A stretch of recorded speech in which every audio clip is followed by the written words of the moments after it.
नमस्कार, स्वागत आहे तुम्हा सर्वांचं आपल्या यूट्यूब चॅनलमध्ये। आज आपण चाललो आहे गणपतीपुळेला। आज आहे सॅटरडे। आजचा दिवस खूप धावपळीमध्ये गेला।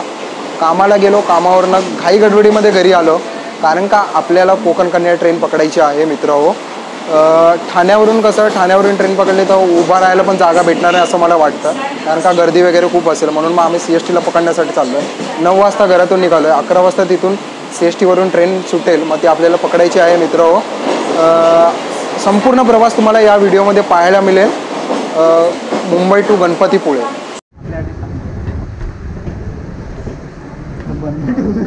आपण आता CSTला आलो आहे, कोकण कन्या ट्रेन लागलेली आहे। आता आम्ही जनरल डब्बा बघतो मित्र। जनरल पुढच्या बाजूला 2 आहेत आणि मागच्या बाजूला 2 आहेत। बघतो आम्ही आता पुढच्या बाजूला त्या ठिकाणी बसायला भेटलं ना तर बरंच होईल।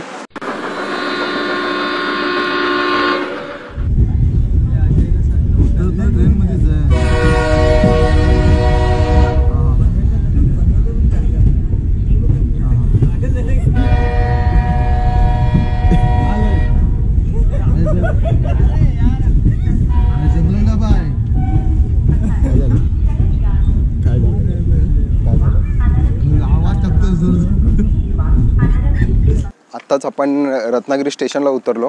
कोकण कन्या आज लेट झाली, यायला आम्हाला 7:30 वाजले रत्नागिरीला। आता चाललो केतनच्या गावी वेलवणला। त्या ठिकाणी जाऊन आंघोळी वगैरे करू, त्यानंतर फ्रेश वगैरे होऊ, नाश्ता वगैरे करू, त्यानंतर मग गणपतीपुळेला जाऊ।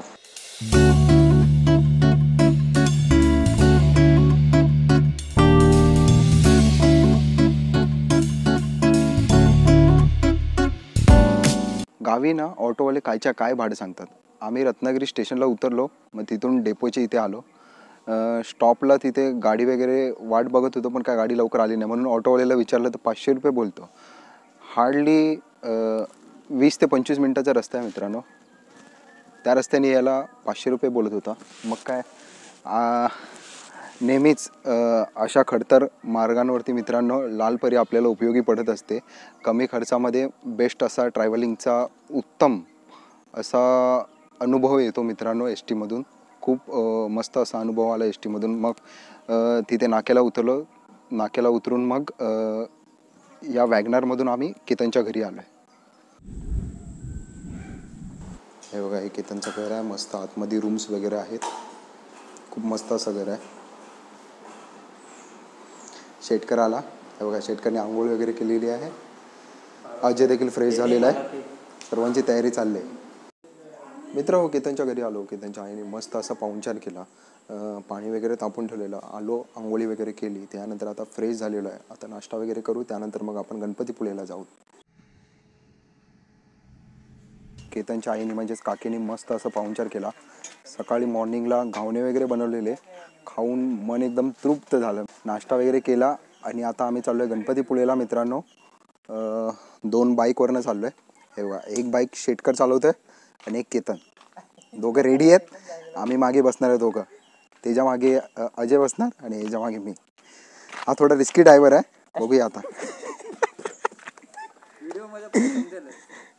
मित्र हो, आपण वेलवंडमधून गावडेवाडीतून निघालो आहे आता। गावडेवाडी म्हणजे आपल्या केतनचं गाव आहे मित्र हो। गावडेवाडीमध्ये केतनचं घर आहे। आता आपण या घरातून निघालो आहे, 2 बाईकवरून आम्ही 4 जण निघालो आहे। आम्ही सर्वप्रथम जाणार आहे गणपतीपुळेला, त्यानंतर जय विनायक यांचं देखील दर्शन घेणार आहे मित्रांनो।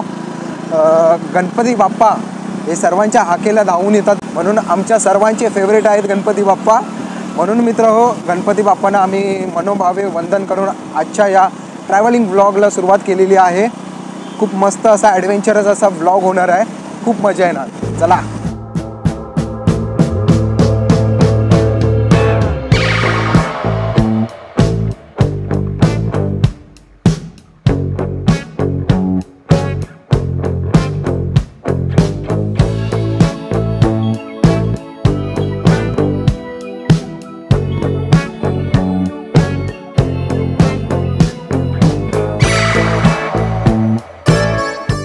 वेलवण गावातून आपण बाहेर आलो, त्यानंतर गणपतीपुळेला जाण्यासाठी आपण निवळी हातखंबा मार्गे जयगड मार्गे आपण गणपतीपुळेला जात आहोत।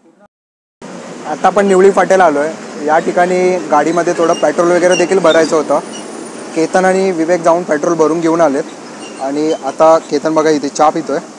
केतनचं चहा वगैरे पिऊन झालं ना, त्यानंतर पुढच्या प्रवासासाठी आपण मार्गस्थ होऊया. एकदम मोठं डिस्कशन चालू आहे, आमच्या रायडर लोकांचं डिस्कशन चालू आहे बघा. एकामेकाला म्हणजे मार्गदर्शन करतात. एका पायावरती फिरवणार आहे बघा विवेक शेटकर. वा.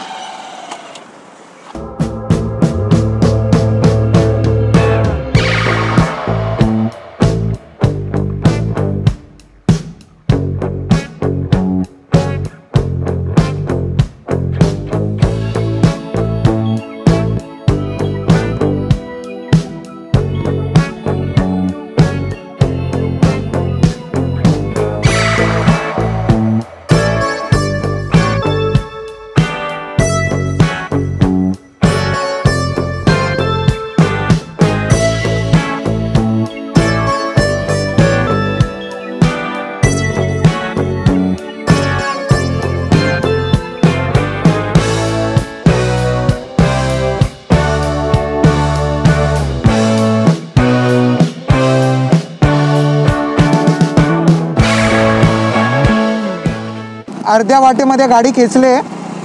अजून तरी पण 21 किलोमीटर पुढे आहे गणपतीपुळे. केतन आणि अजय आमच्या पुढेच आहेत बघा. शेटकर भाई एक नंबर रायडिंग करत आहेत. पहिलं स्टार्टिंगला थोडे गुंतले, पण आता एक नंबर जोर पकडलेला आहे.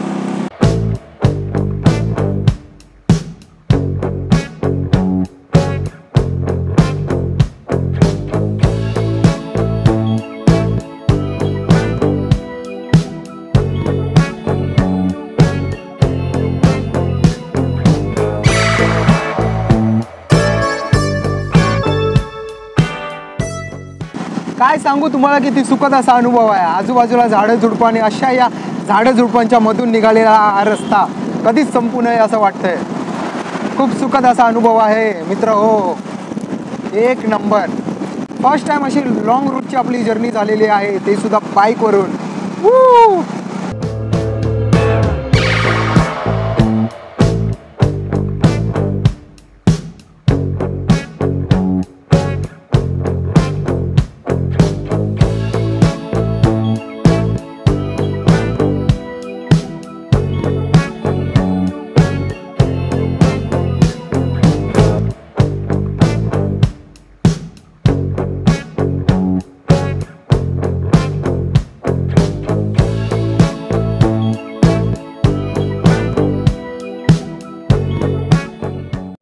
नमस्कार मित्रांनो, प्रत्येक गणेश भक्ताचं श्रद्धास्थान असलेले गणपतीपुळे या ठिकाणी आलो आहे. या ठिकाणी आलो की आपल्याला गणपतीपुळे मूवीचा देखील दृश्य डोळ्यासमोर येतो. तर तो दृश्य देखील आपल्या डोळ्यासमोर आलं आहे. आणि आता या ठिकाणी आपण आलो आहे तर गणपती बाप्पांचं दर्शन घेऊयात. त्यानंतर गणपतीपुळे समुद्रकिनारा आहे तो देखील एक्सप्लोअर करूयात. चला. कमानीतून आत आलो की आपल्याला भली मोठी अशी नारळाची झाडं पाहण्यासाठी मिळतात आणि समोरच स्वच्छ सुंदर असा समुद्रकिनारा देखील दिसतो. पुढे मंदिराजवळ आलो की मोफत चप्पल स्टँड सुविधा देखील उपलब्ध आहे. त्या सुविधाचा आम्ही देखील लाभ घेतला आणि पुढे दर्शनासाठी निघालो. इथे सुरुवातीला असणाऱ्या मूषक राजांच्या कानात बोललेली गोष्ट अगदी भाविकांची इच्छा पूर्ण करते असं कळलं.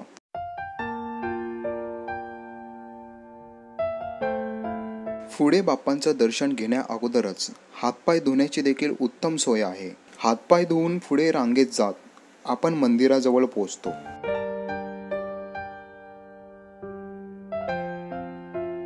मंदिरात कोणतेही चित्रीकरण किंवा फोटो काढण्यास सक्त मनाई आहे.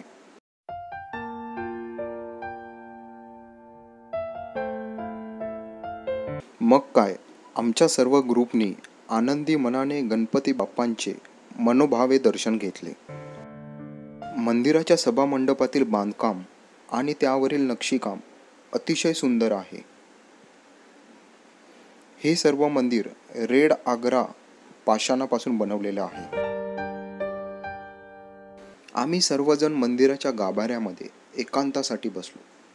त्या ठिकाणी खूप प्रसन्नतेचं असं वातावरण आहे.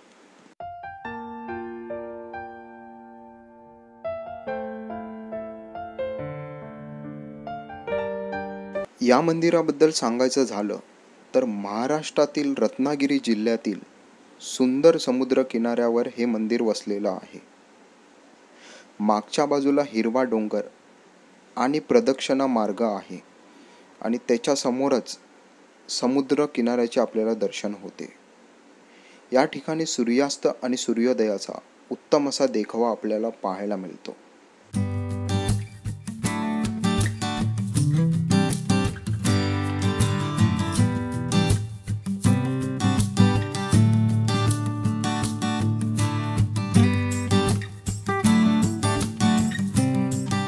दुपारची वेळ असल्याने त्या ठिकाणी महाप्रसादाची देखील सोय होती. खिचडी, बुंदी, लोणचं असं साधं सिंपल महाप्रसाद होता, परंतु तितकाच चविष्ट देखील होता. आपण गणपतीपुळेला आलो. गणपतीपुळेला येऊन गणपती बाप्पांचं मनोभावे असं दर्शन घेतलं. त्यानंतर महाप्रसादाचा देखील लाभ घेतला. त्यानंतर बाहेर आलो, बीचजवळ आलो. खूपच ऊन आहे, त्यामुळे इथं आम्ही कोकम सरबत पितोय. केतन आहे, विवेक आहे, अजय देखील आहे आणि इथूनच समोर आपल्याला बीच देखील दिसतो.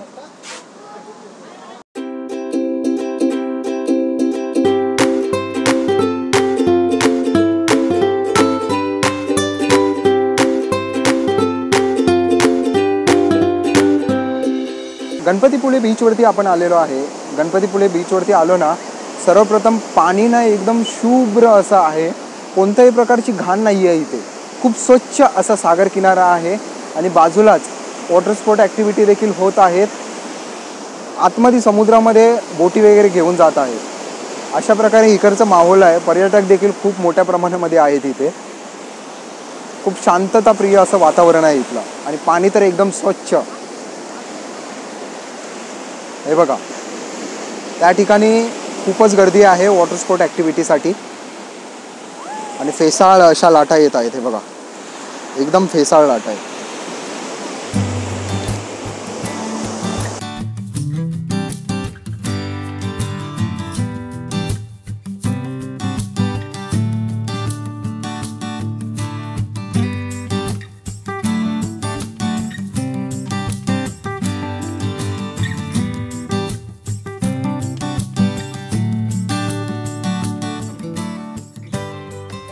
आता आपण चाललोय जयगडला.